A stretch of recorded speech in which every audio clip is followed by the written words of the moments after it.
This is Lillian Priest, and welcome to today's French video. This video is on the verb avoir, which is to have.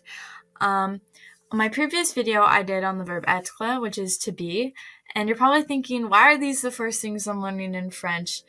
These don't really seem like the most important things to be learning right now, and that's because as simple as these verbs may be, they actually play a much more important role as you dive deeper into French, because they not only serve the purpose of saying to have something or to be something, but you'll use them in past tense conjugations and future conjugations, and you'll really see this big connection and how it's all intertwined, and how learning these basics is what's going to help you be successful in the future when you're doing more complex stuff. So, avoir, to have. So we start off by saying, if you wanted to say that I have something, you'd say j'ai. You have would be tu as. He has is il a. And then she has is elle a. And then we have is nous avons.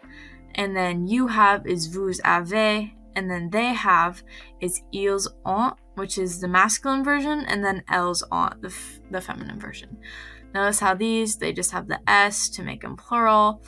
And if you notice on the être, like these are all the same because this is I, this is you, this is she, and then these are like the actual être, or this is the être part, and then this is like the avoir part. So it's like a two-part thing.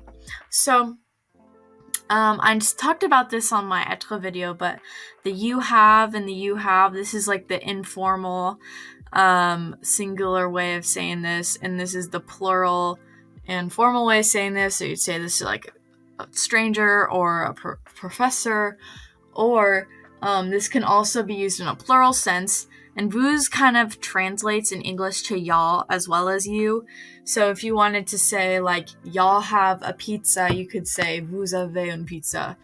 And yeah, I mean, that could also mean that you have a pizza, but depending on the way that you say it and like the context. Yeah. Okay. And that's the same thing. So here's my example of to have pizza.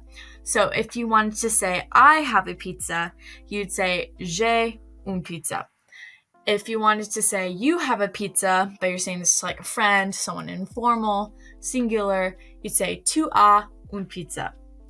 If you wanted to say he has a pizza, you'd say il a une pizza, and then she would be elle a une pizza. And then this wasn't included in the last slide, but sometimes you can say like one has a pizza. We don't really say that a lot in English, but it is kind of used a little bit more in French. If you don't want to gender something, you'd say on a une pizza. Nous avons une pizza would be we have a pizza. Vous avez une pizza would be plural and formal of you have a pizza. And then ils ont une pizza would be the masculine of they have a pizza, and then elles ont une pizza would be the feminine. By masculine and feminine this would be referring to like a group of mixed genders or solely masculine. And then the feminine would be only feminine. You cannot use a feminine version. You can't say like elles ont une pizza to a group of mixed genders. That's just how French was made. So this is for people who have completed French too. I talked about the passé composé in my être video, and how this is just a prime example. I'm making a separate video on passé composé, but this just shows how it's used in like past tenses. It's going to be used in the future simple, and just the j'ai, tu as, chercher, and how it's just, you're using these simple like just memorize these, and then you'll learn how to conjugate these and how it all goes together. But all in all, you just need to remember your j'ai, tu as, il a, elle a, nous avons, vous avez, ils ont, and elles ont. And that's it. Just try and remember those. Pretty simple. And yeah.